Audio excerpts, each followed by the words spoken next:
Welcome to Your Pharmacy Career podcast, proudly brought to you by Ravens Recruitment, Australia's leading specialist pharmacy recruitment agency. The podcast series has been created to shine a light on the diverse and inspiring careers of Australia's pharmacists. Each episode will focus on the varied career opportunities within the pharmacy industry by exploring the career paths taken by leaders in the fields of community pharmacy, hospital, industry, government and professional organisations.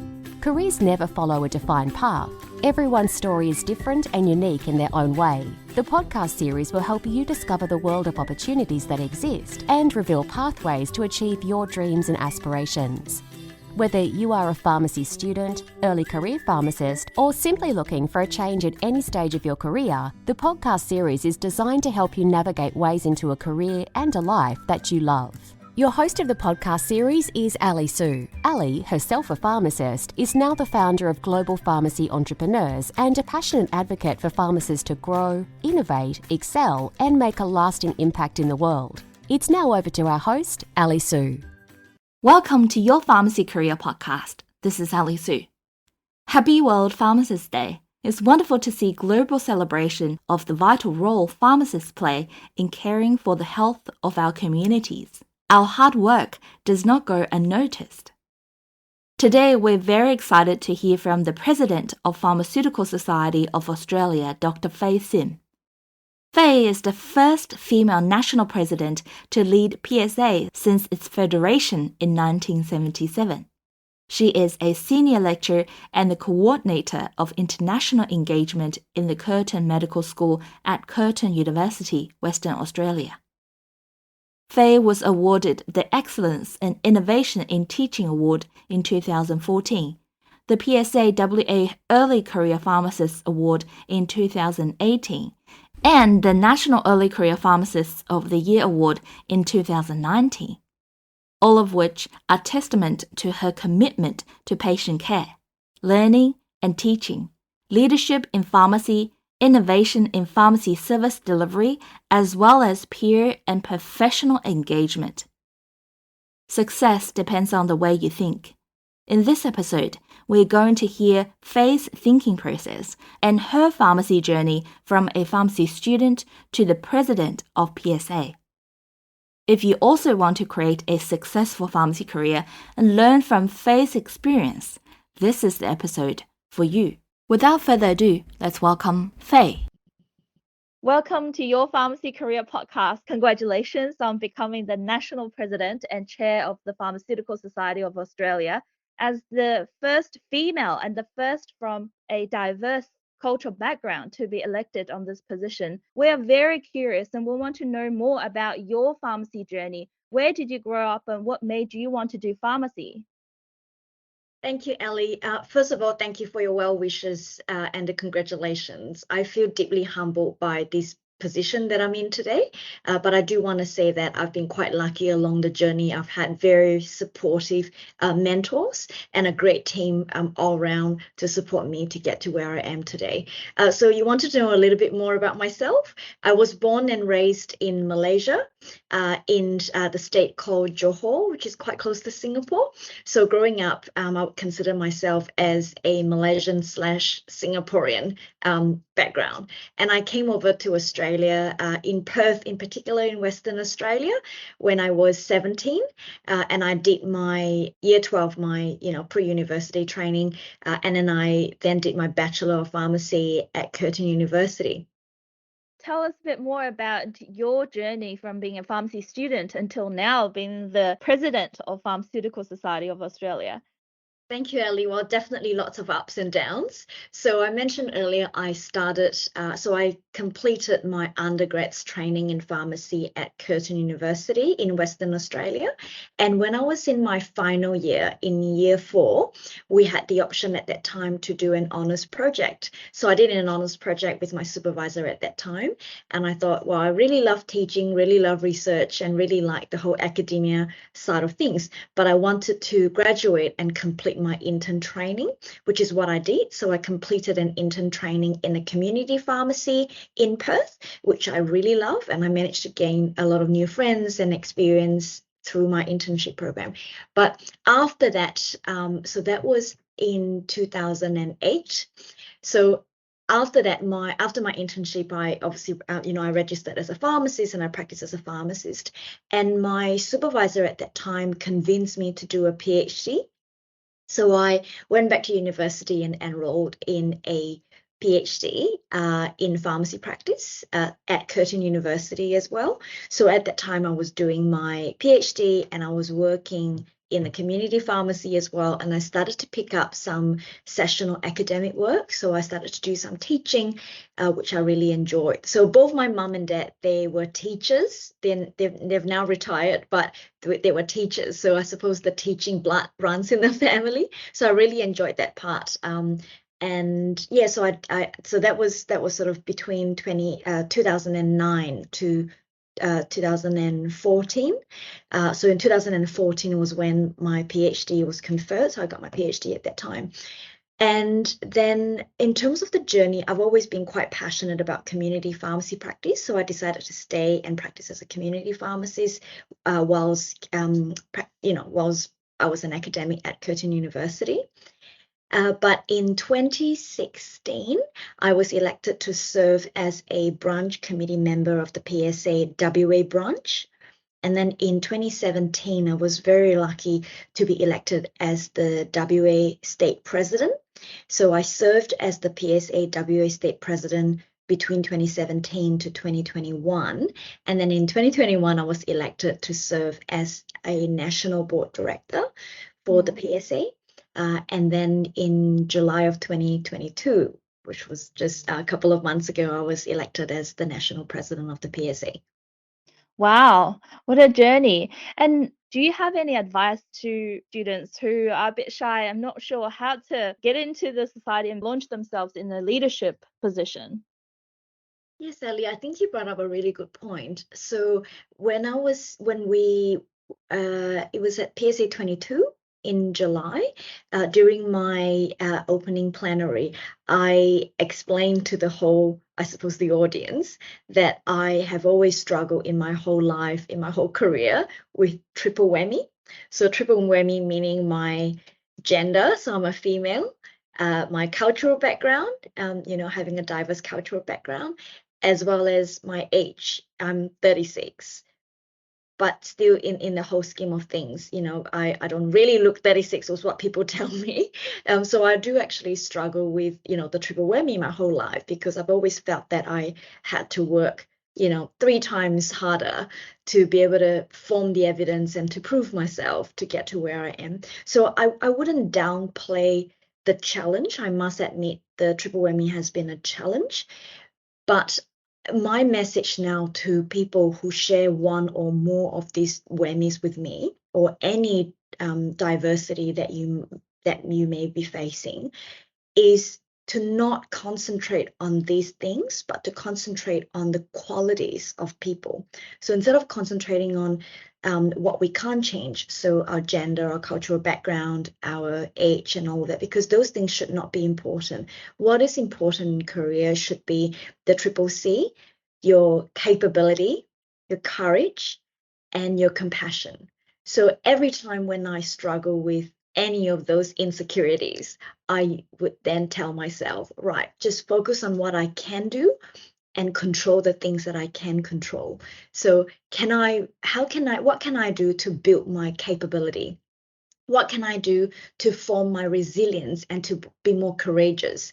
What can I do to be more compassionate in terms of what I do, in the way I interact with people, in the way I lead? So those are the things that I'm trying to now always remind myself to focus on, because those are the things that I can do to improve myself. So that will be my message to anyone else who may feel like they are impacted by any of these insecurities, because I think, first of all, we have to work on ourselves internally and really work on ourselves and make ourselves better. And I think the fact that I am now in the current position that I'm in, leading the organization, also shows the support and the progressive thinking of the PSA board as a whole, because I've received nothing but great support and encouragement and a whole team spirit all around at the PSA, and also at Curtin University where I work at the moment,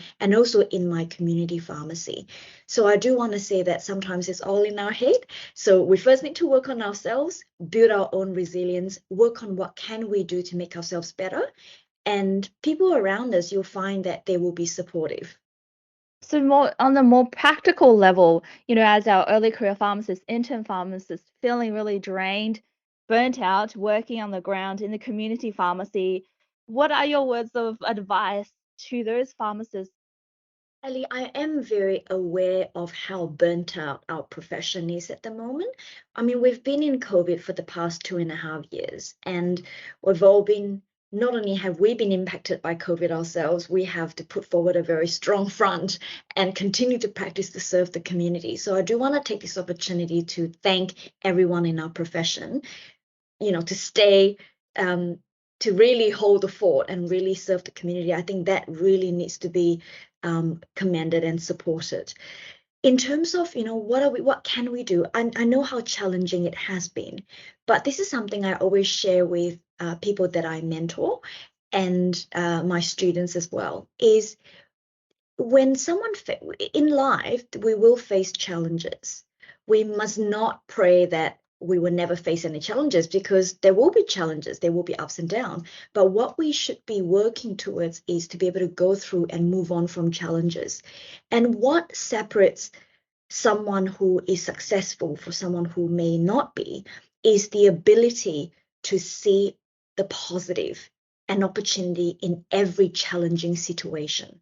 So I've been quite lucky in my whole career that I've had very supportive mentors around me. So I do want to thank the mentors around me who help guide me and share their wisdom and experience. And one time, one of my mentors said to me, "Faye, in every challenging situation, there is always a silver lining. There is always something positive that will come out of this."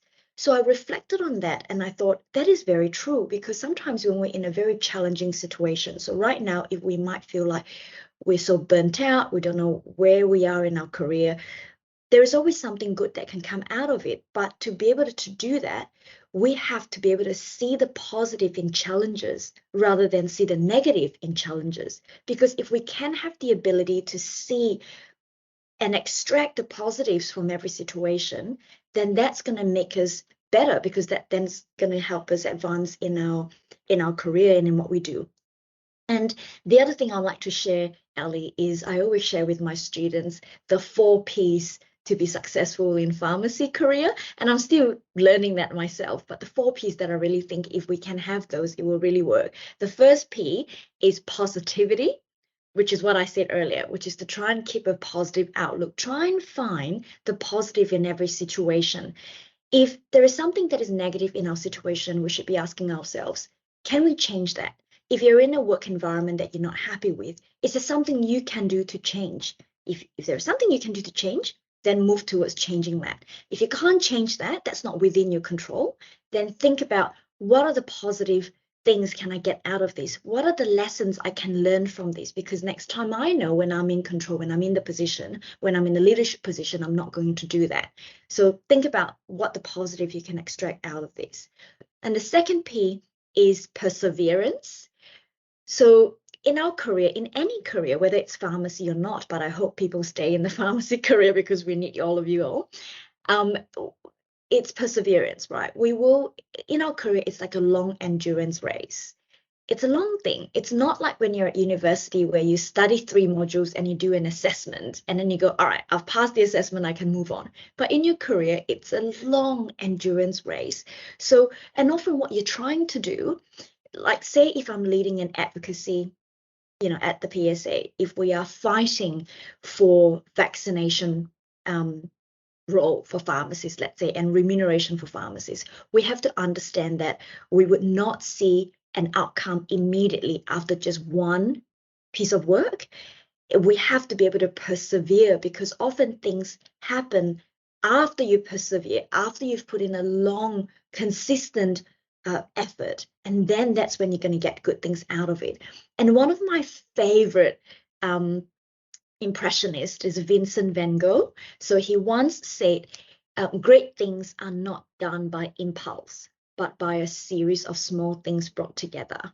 So that is why we need to persevere, because often you might think, I'm only doing one thing. What's that going to give me? But every one thing, it's actually giving you a platform to form bigger things. So hang in there and persevere through what you think you're trying to fight for. And the third P is patience, which links to the perseverance matter that I talked about. I'm naturally a person who can be quite impatient at times, Ellie. So growing up, I'll do something and I want to quickly see the impact and the outcome. But I've been trying to work on myself to think, right, in every situation, I have to be more patient and I can't expect an immediate positive outcome from anything that I do. So keeping the patience and being patient is very important.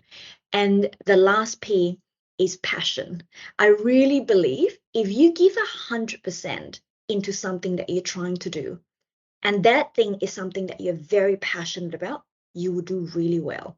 So it could be you're working in your pharmacy, you're very passionate about vaccinations, or you're very passionate about medication reviews, or you're very passionate about giving really good advice, or you're very passionate about primary care, or you're very passionate about diabetes as a topic, for instance.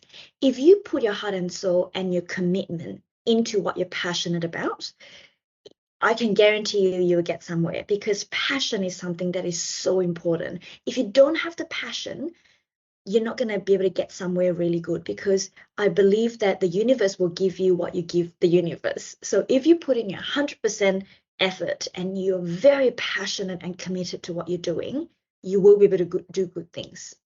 We're very curious. You're a researcher and you're the president of PSA, and also you're the pharmacy owner. How do you do everything? How is it even possible?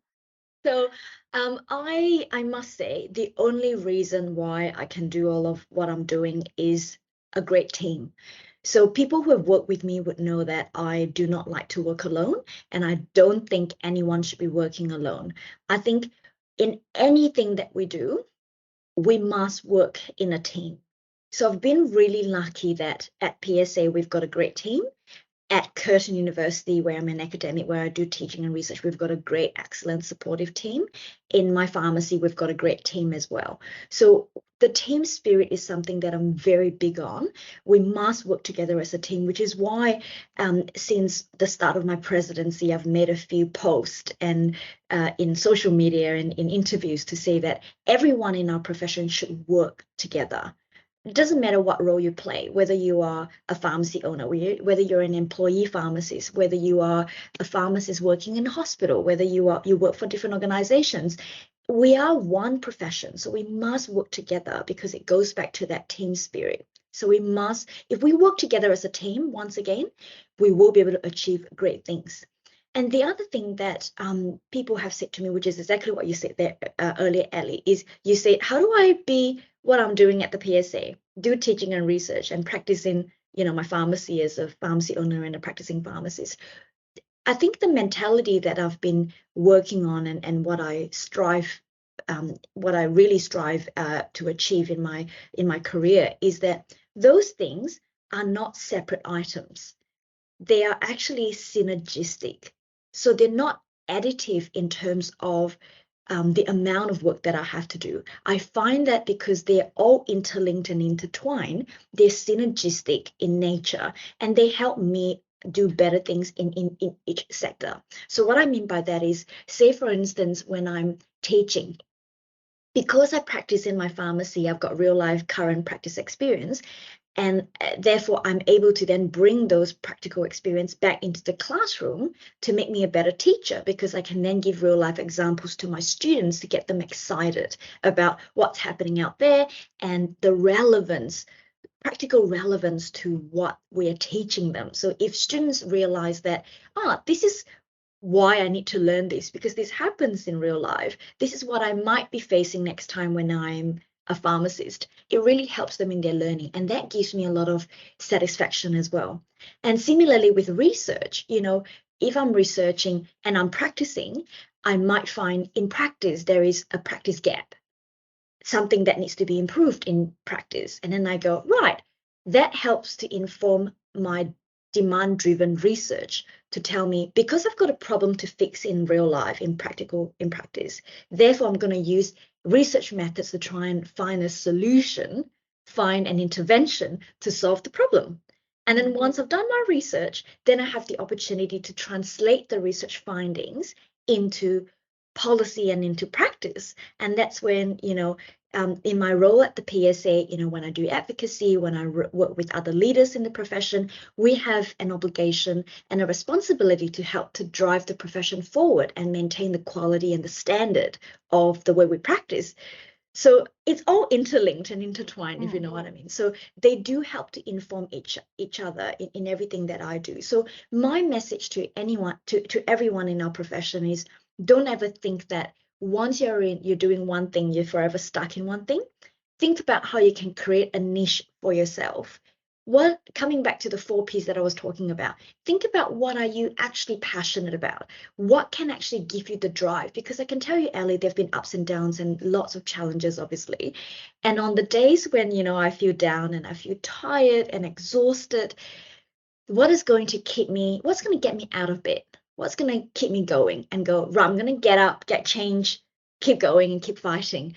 It has to come back to what you're passionate about. So I think because I'm doing really truly what I'm passionate about, and I feel like I am able to contribute something positive, that gives me a lot of encouragement for me to keep going. So I do encourage everyone to take a moment to reflect.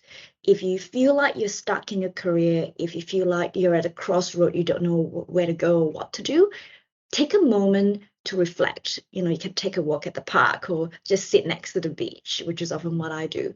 Sit and think, right, what am I passionate about? What do I want to achieve, in 5 years' time? Where do I see myself in 5 years' time? And then work backwards to see what you can do, what you need to do to set yourself up, but also surround yourself with mentors to be able to guide you. I think a lot of early career pharmacists or pharmacy students are looking for that passion inside of them. And also for pharmacists who's been in the industry for a while and lost that sense of passion. What are your advice to those pharmacists? Yeah, Ellie, I think, first of all, I always say, if you are not happy about something, then do something about it.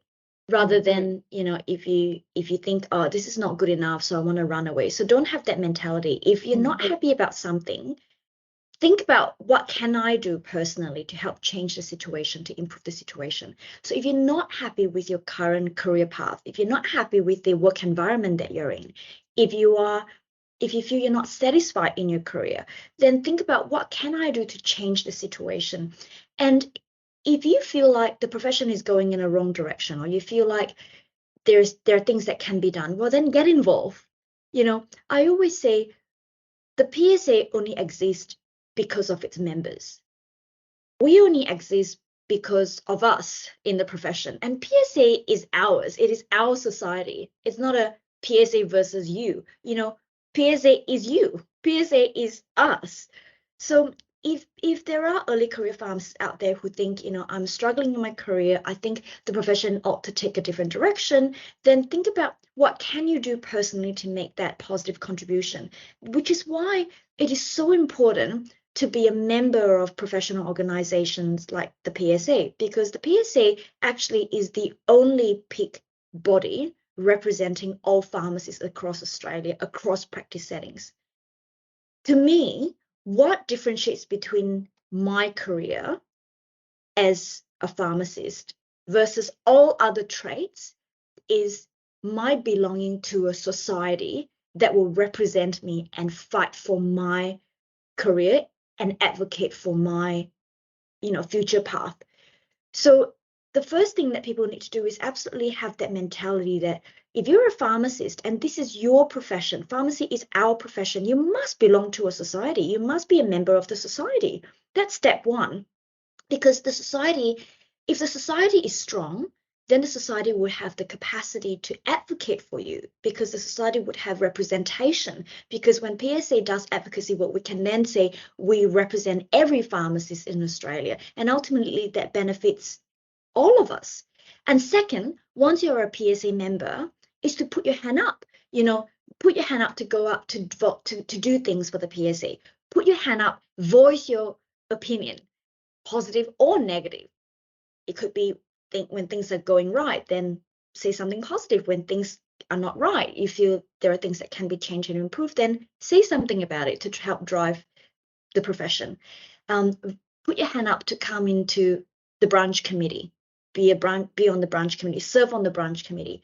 When we have working groups, when we have events, come along and really network with the people around in our profession to really form that very strong community, and get into a position where you can then really have a voice and really help drive the profession forward. So always think about, how can I make an impact and what can I do to contribute? Because I always think, if people put others first, so if you think, right, it's not about me, what can I do in my capacity to help make a situation better? What can I do to help, advance the profession? What can I do to make my fellow colleagues have better career satisfaction? If we all think about each other and support each other, we will have a very strong community. Then we have a very strong society, a very strong PSA to then advocate back to the profession. So it's absolutely, my message there is, don't sit back, contribute effectively and strategically, and get involved. Because I really think, I always think this, right? People ask me, right, Faye, what do you think, what percentage of membership, out of the profession do you think PSA need to have? I say 100%. If you are a member of the profession, why are you not part of a society that represents you? You can only do well in your profession if someone is advocating for you all the way through, with departments, with the government, with funders. The stronger we are as the peak body, the stronger the PSA is, the stronger the profession would be. So that will be definitely something that I think every single one of us in our profession should be able to do. One advice you want to leave with our early career pharmacists, the pharmacy students, to create their successful pharmacy career? So I think one advice would be to commit to the profession, because this is the profession that you've signed up. Commit to the profession. Don't run away. The profession needs you, and this is our profession. So stay in the profession. Think about where you can make the most impact. Think about working in a team. Think about team spirit. Think about surrounding yourself with good mentors to help guide you. Think about, where can I make the most positive impact? So again, going back to the 4 Ps, stay positive, continue to persevere, be patient in that whole journey, and really just think about what your passion is and strive to continue in that passion. Okay, thank you so much, Dr. Faye. Thank you, Ellie. Thank you for listening to this episode of the Your Pharmacy Career podcast, proudly brought to you by Ravens Recruitment, Australia's leading specialist pharmacy recruitment agency. If you enjoyed this episode and know anyone else who you think would benefit from it, we would be grateful if you could share it with them. Together, we help even more pharmacists develop a career and life they love. If you have any questions or suggestions about future podcast episodes, please reach out to us via email: info@ravensrecruitment.com.au.